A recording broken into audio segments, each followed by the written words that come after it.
Hi hello আসসালামু আলাইকুম। সবাই কেমন আছেন? আশা করি ভালো আছেন। আমিও ভালো আছি আপনাদের দোয়ায়। আমি আপনাদের ছোট ভাই মোহাম্মদ জুয়েল রানা ছোটখাটো একটা ব্লগ ভিডিও নিয়ে আসলাম আপনাদের কাছে। আমাদের গ্রামে প্রায় অনেক ঝড় হয়েছে। ঝড়ে গাছপালা অনেক ভেঙে গেছে, লন্ডভন্ড হয়ে গেছে, ঘরবাড়ি ভাঙছে, এমনকি 3জন মানুষ মারা গেছে।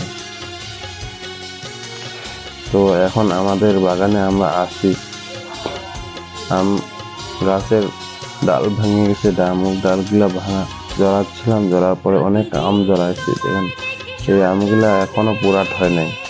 তো আমগুলা পুরাট হয় না, এই আমগুলা খাওয়া যায়নি, যে আমগুলা ভর্তা করে খাইতে হবে, এছাড়া কোনো উপায় নাই। এই দেখেন আমি একটা আম তুলে নিয়ে আসছি। এই যে ভুট্টাটা অনেক নষ্ট হয়ে গেছে, ভেঙে গেছে। ভুট্টাটা আমার গরু খাওয়ার জন্য লাগাইছে, নষ্ট হয়ে গেছে, ভেঙে। এই যে কলসি আম তুলে নিয়ে আসলাম। তো এই যে কাঁঠাল, এই যে আমার ভাগিনাটা আম জড়াচ্ছে। এই যে আমগুলা যেগুলা আমরা তুলে সাইড করে রাখলাম, এটা বস্তায় নিয়ে আসছে। এই যে সব কাঁচা আম, এগুলা আম একটা খাওয়া যাবে না মনে হয়, এগুলো সব ভর্তা করে খাইতে হবে, এছাড়া কোনো উপায় নেই। এই যে আর বাগানে এত চাটি, দাঁড়ায় থাকা তো দূরের কথা, হাঁটাও যায় না। যেদিকে হাঁটছি সেখানে চাটি একদম পাগল, অনেক কামড় দিচ্ছে। লাল চাটিগুলা, এগুলা চাটি খুব একটা ব্যথাও না, তবে তারপরে ব্যথা করতেছে। আগে এগুলো চাটি কামড় দিলে ব্যথাই হতো না। এতে কাঁঠাল পুরাট হয় নাই এখনো, অনেকগুলা কাঁঠাল নষ্ট হয়ে গেছে। এই আম তুলতেছি, প্রায় আম 5 বস্তার কাছাকাছি হবে আম, অনেকগুলা আম নষ্ট হয়ে গেছে। মনে হয় এই 3 in 1 প্রায় 1.5 কোটি টাকা আম নষ্ট হয়ে গেছে ভাবে। এই ঝড় বাতাসে এত সব ক্ষয়ক্ষতি, অনেক কিছু, রাস্তাঘাট, বড় বড় গাছ ভেঙে পড়ে গেছে। আম গাছ, কাঁঠাল গাছ, লেম্বু গাছ সব ভেঙে পড়ে গেছে, অনেক কিছু ভেঙে পড়ে গেছে। এই যে আবার আম জড়াইতেছি, অনেকগুলা আম নষ্ট হয়েছে। এই যে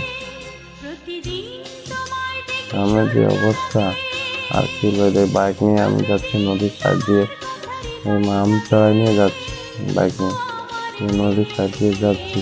সামনে একটা বড় খাল আছে, দেখে বলে নামার জন্য নদীর খালে আছে, অনেক বড় খাল।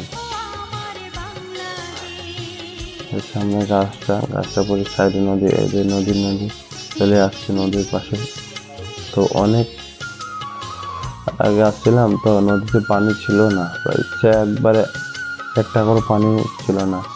আজকে দেখতেছি পানি অনেক বাড়ছে, বাড়ার পর পানিটা ক্লিয়ার হচ্ছে, অনেক সুন্দর দেখাচ্ছে দৃশ্যটা। তারপরে যে আমাদের পার্শ্ববর্তী দেশ ইন্ডিয়ার বিএসএফদের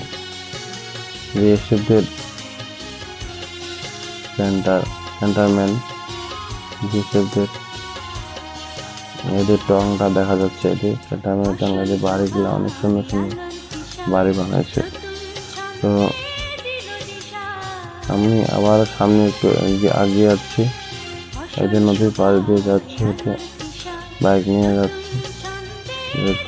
যাইতে এই যে সামনে একটা বাস, তারপরে স্টার্টিং দিলাম বাইকটা স্টার্টিং দেওয়ার পরে যাইতেছি। যাওয়ার পরে দেখি সামনে একটা মেহগুনি গাছ, বলে মেহগুনি গাছ ভেঙে পড়ে আছে, মানে রাস্তার উপর পড়ে আছে। আমি বাইকটা একটু দাঁড় করাইলাম, দাঁড় করার পরে গাছটা দেখছি হেলে আছে, গাছটা খুব একটু বড় না। তারপর আমি গাছটাকে সাইড করা,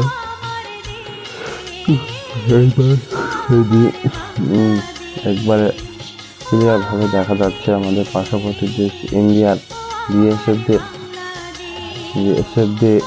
ক্যান্টনমেন্ট। এই যে সব কিছু আছে। আমি গাছ সাইড করে এখন বাইক নিয়ে চলে যাবো। এই যে বাইক গাছ সাইড করে দিলাম, সাইড করে দেওয়ার পর বাইক নিয়ে মোটরসাইকেলটা স্টার্টিং করলাম। স্টার্টিং করার সামনে দেখি